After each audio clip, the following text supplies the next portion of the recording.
We're looking at a series of lessons which we call How to Grow a Church. It's actually the story of Jesus feeding the 5,000 men with 5 loaves and 2 fishes.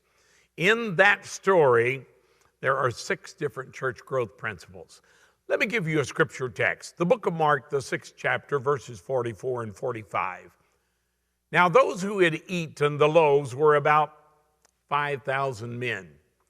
Immediately, he made his disciples get into the boat and go before him to the other side, to Bethsaida, while he sent the multitude away.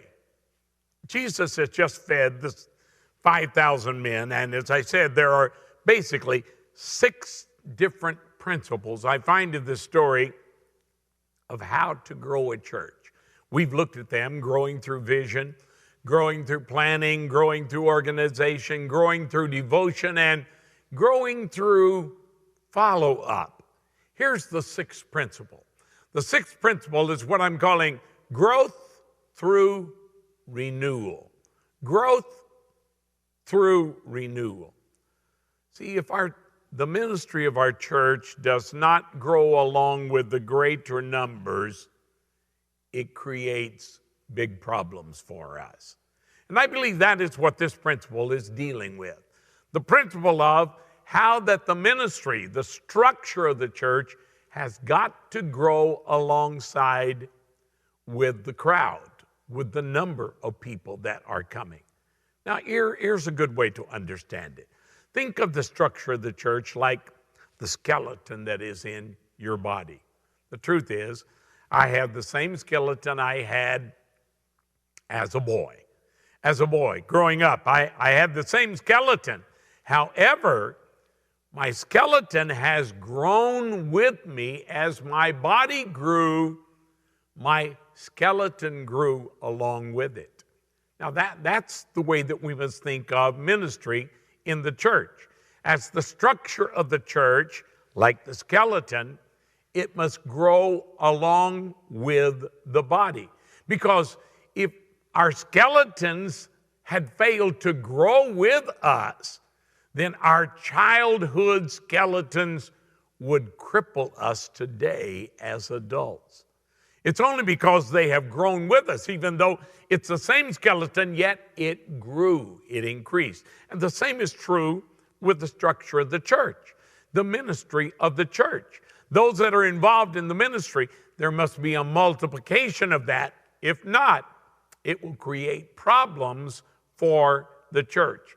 And our church will become crippled if the structure fails to grow. That's a big mistake that so many leaders make. They are trying to operate today like they did yesterday. God has blessed them. God has been good to them. But the structure, the ministry team, call it the ministry staff, whatever you want to call it, the pastoral staff.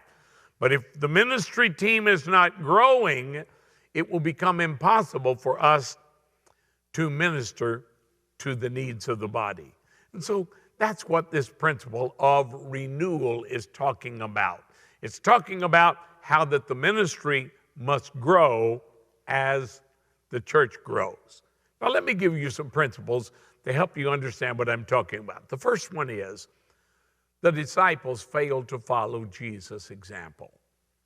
I believe this is where we get into trouble most of the time. It's because we're failing to pay attention. We're not really following Jesus' example. Oh yes, we're drifting along, but we're not learning anything.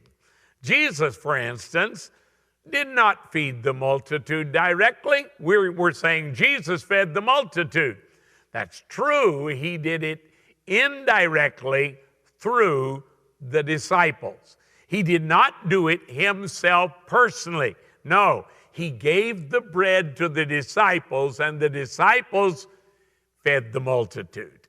That's the way it worked. That was the Jesus principle, the Jesus model. But they failed to grasp that. They're not paying close attention, and so instead of multiplying themselves as Jesus had multiplied himself 12 ways, and he's got 12 disciples that are feeding the multitude. If they would have followed that example, then the multitude could have been fed, everybody's needs could have been met, and they would not have been exhausted. They didn't follow, though. What the disciples should have done when they began feeding, they should have began feeding one group of people. The 50 men is seated next to them or closest to them, and they keep their eye on them, and they're watching. As soon as that group has finished eating, then they should ask them to help feeding the others. That's the basic principle that is here. That's what they should have done. They should have been watching as they go feed the second group, the third group, they're watching. Oh, the first group is finishing up now. And so they should have come back to them and said, can you help me? I need your help here. And ask them to help you to feed the multitude. Now, what you're doing, you're multiplying the ministry. You're getting more people involved in ministry. You're not trying to do it all alone. But what we tend to do is copy what we did yesterday. What used to work real good, we're trying to continue to do that, and it's not working well anymore. See, you've got to change the way that you look at the people.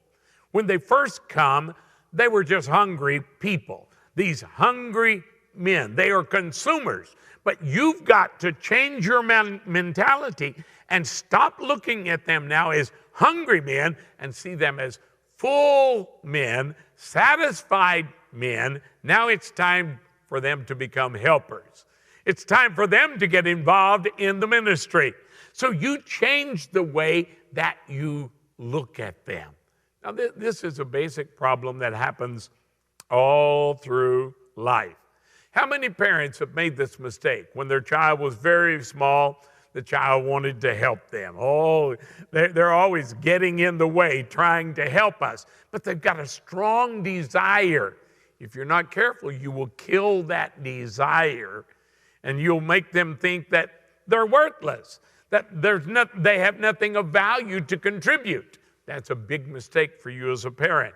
Find something that they can do and build on that, because when they get big enough to really be of help, if you're not careful, you will have killed the desire to help, and now they don't want to help you anymore. And so that brings me to my second thought. My second thought is new believers should begin ministry very quickly. I think this is one of the big mistakes that leaders make, and that is we don't involve people quickly enough in the work of ministry. We'll say, well, they don't know enough about the Bible. How much about the Bible do you have to know to share something with others? The truth is, to be a teacher, you only have to know one thing they don't know, and you go tell them. To be a leader, you only need to be one step ahead. If you're one step ahead, then you can be a leader in that area. See, the truth is, it doesn't take a lot of skill to carry bread. That's all they're needing them to help them do is, would you help us feed this multitude? You've been filled, so you're satisfied, you're full. So here, take this basket and go over there. They haven't had any food yet. Would you go share with them what's been shared with you? That's the basic principle. That doesn't take a lot of skill. Now, I caution you here, don't give them a title here and appoint them over bread distribution. No, just give them a job. A job. Put them to work, and then just keep watching. They need supervision. Somebody that's looking at the big picture, that's overseeing feeding the multitude. And so you have gone from just hands-on to now you are putting it in their hands. You're multiplying yourself. You're multiplying your effectiveness. And you have now become a supervisor of these 50 men. See, if we do that early, we do that quickly, then helping becomes a part of our nature. It becomes a part of our DNA. That we're looking for opportunities to serve. We realize that I'm a person of value. I have something that I can contribute. Serving should always be a part of our DNA. And we realize that's why we're here. We're here not only to be fed, but we're here to feed others.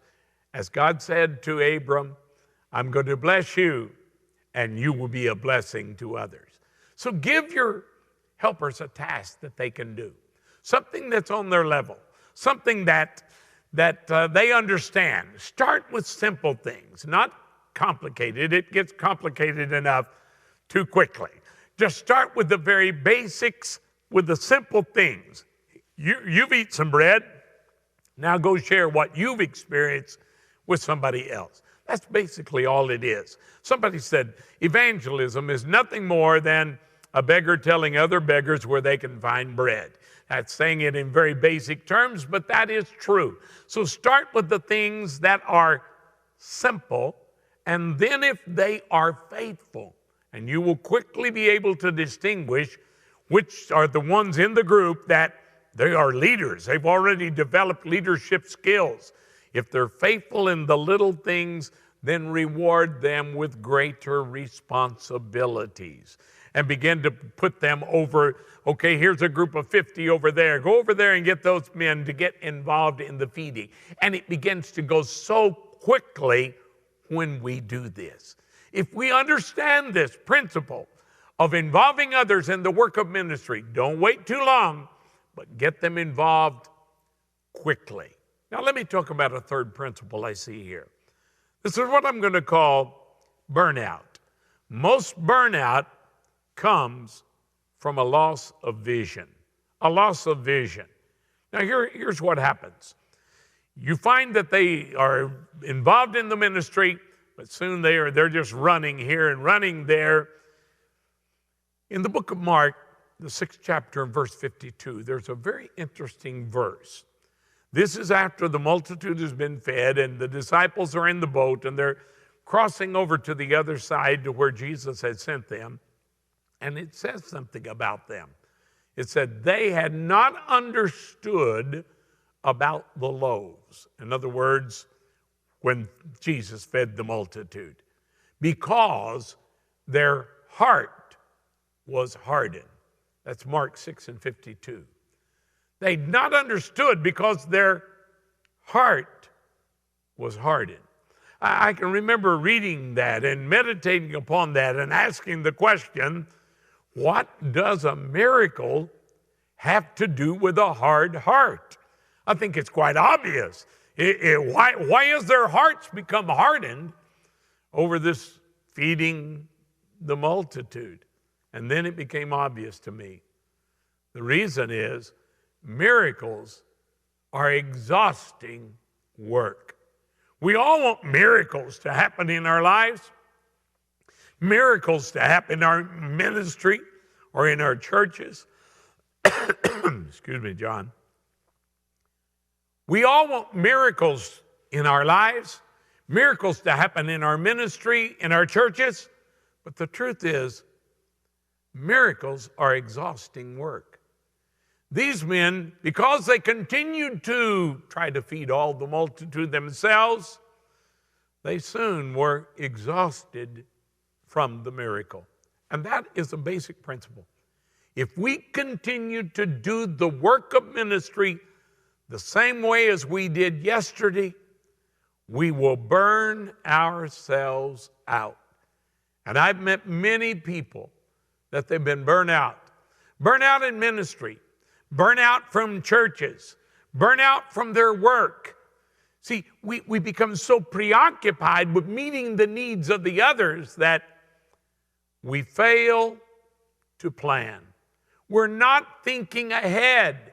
We're not planning for tomorrow. We're not developing a plan how we can grow the ministry, how we can get more people involved. We just try to run harder, work harder. That is a mistake, my friend, because what worked very well originally will not continue to work well into the future. What worked real well. Jesus giving you the basket of bread and you going and feeding the 50 people. Oh, yes, that was great. And it was so exciting and you enjoyed it so much. But now you are exhausted from feeding group after group after group. You are exhausted from that. Why?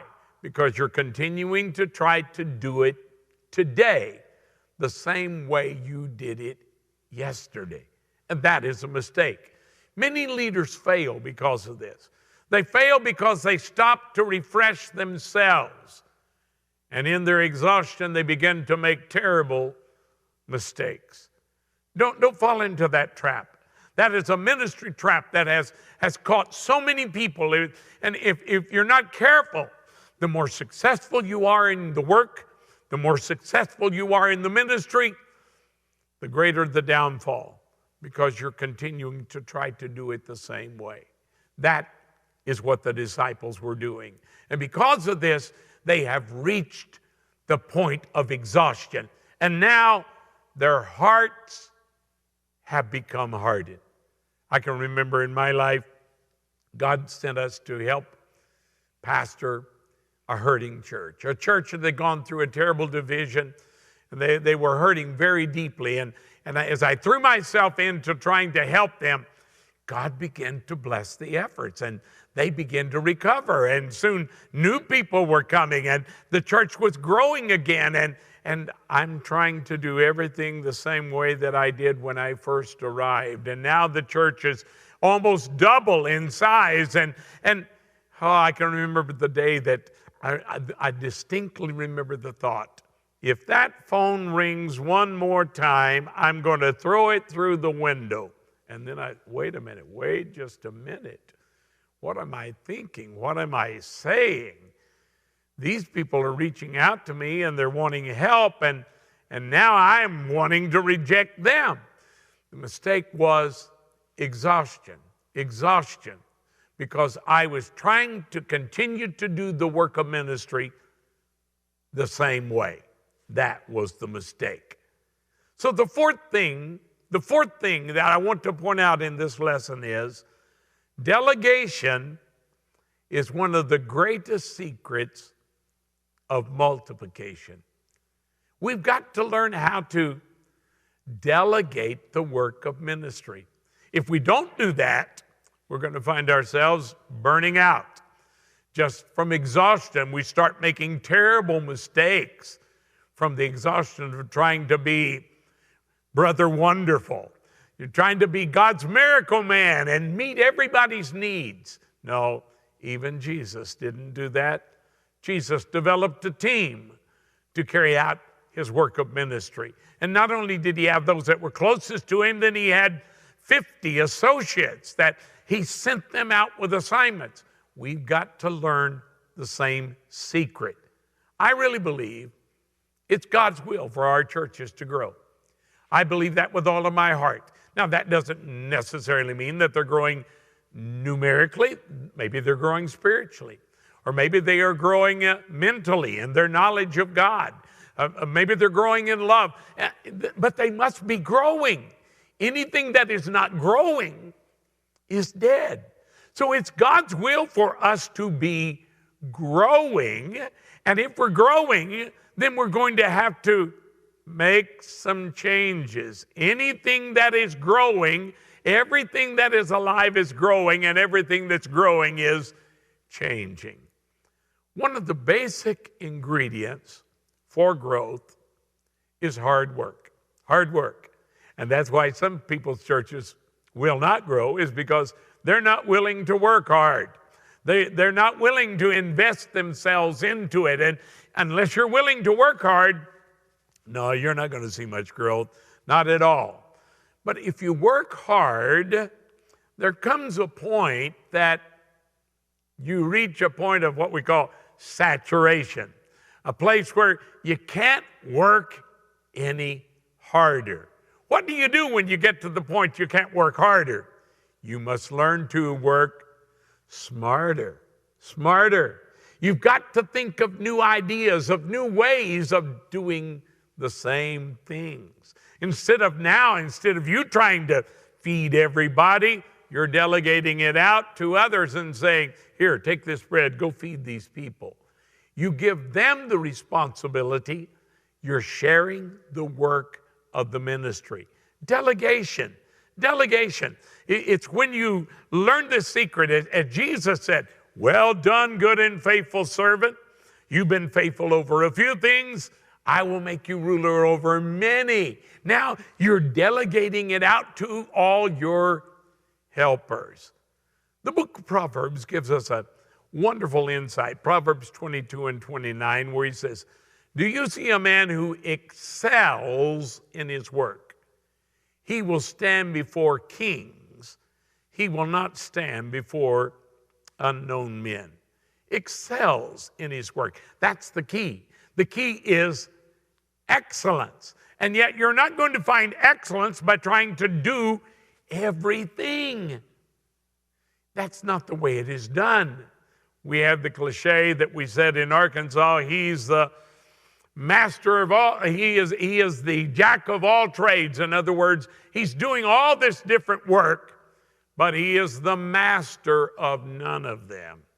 Boy, that is the problem for so many spiritual leaders.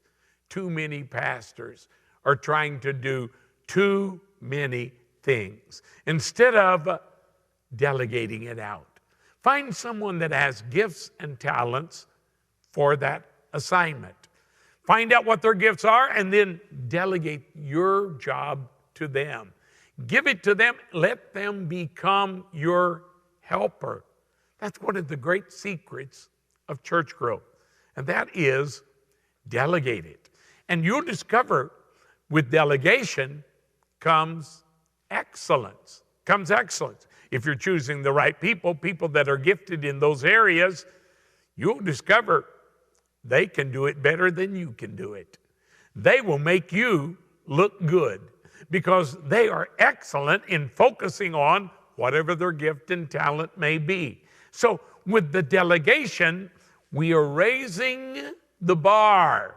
We are raising our effectiveness in ministry.